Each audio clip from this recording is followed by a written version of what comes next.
আসসালামু আলাইকুম, কেমন আছেন সবাই? আজকে আমি আপনাদের দেখাচ্ছি, দেখেন আমার টেবিল ভরা কত ফুলের গয়না। এগুলো সব আমি বানিয়েছি 7 দিনে। 7 দিনে আমি এই সবগুলো গয়না কমপ্লিট করেছি। যেহেতু আর্জেন্ট ডেলিভারি দিতে হবে, আমাকে 1 সপ্তাহ টাইম দিয়েছে যে তুমি যদি 1 সপ্তাহের ভিতরে আমাকে এই গয়নাগুলো কমপ্লিট করে দিতে পারো তাহলে তোমাকে অর্ডার দিব। তো আমি বলেছি ইনশাল্লাহ আমি পারবো।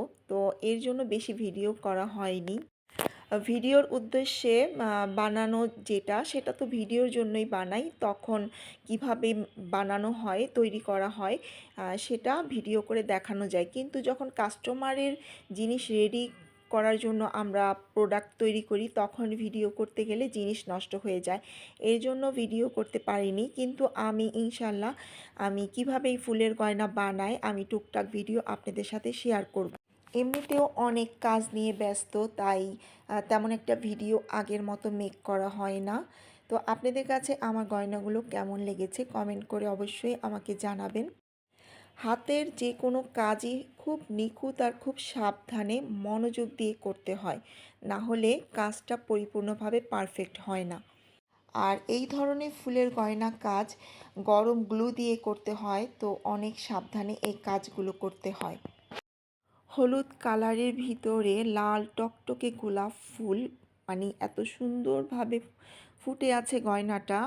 ক্যামেরাতে হয়তো ভিডিওতে হয়তো বোঝা যাচ্ছে না, কিন্তু বাস্তবে গয়নাগুলো আসলে অনেক সুন্দর হয়েছে, অনেক। আর এই গয়নাগুলোই কিন্তু এখন খুব চলতেছে, এখন ট্রেন্ডে আছে, মানে সবাই এই গয়নাগুলোই এখন গায়ে হলুদে বা মেহেদি প্রোগ্রামে পরে থাকে। আর এখানে হচ্ছে সাদা বেলি আর লাল গোলাপ দিয়ে আর হলুদ গোলাপ দিয়ে এখানে 12 সেট গাজরা বানানো হয়েছে। এগুলো আমার অর্ডারের ছিল। এগুলো এত সুন্দর, সাদা বেলিগুলো এত সুন্দর, মানে মনে হয় কি অরিজিনাল। এগুলি যে আর্টিফিশিয়াল ফুল বোঝাই যায় না, একেবারে অরিজিনাল বেলি ফুলের মতো লাগে।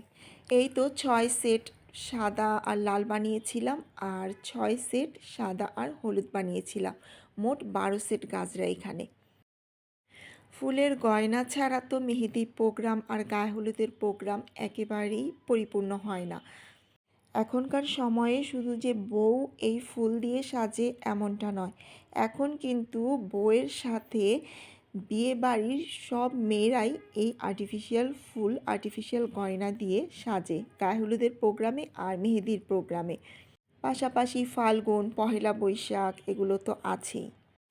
এই তো সবগুলো গহনা প্যাকেট করে ফেলেছি। আর এগুলো খুব সাবধানে প্যাকেজিং করতে হয়, না হলে ভেঙে যাওয়ার সম্ভাবনা থাকে।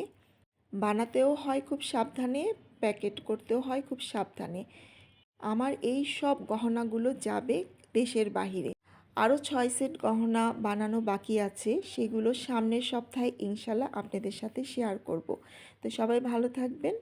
ভিডিওটি আজকের মতো এখানে শেষ করছি। চলে আসব আবার সামনে সুন্দর কোনো ভিডিও নিয়ে। সেই পর্যন্ত ভালো থাকবেন। আল্লাহ হাফেজ।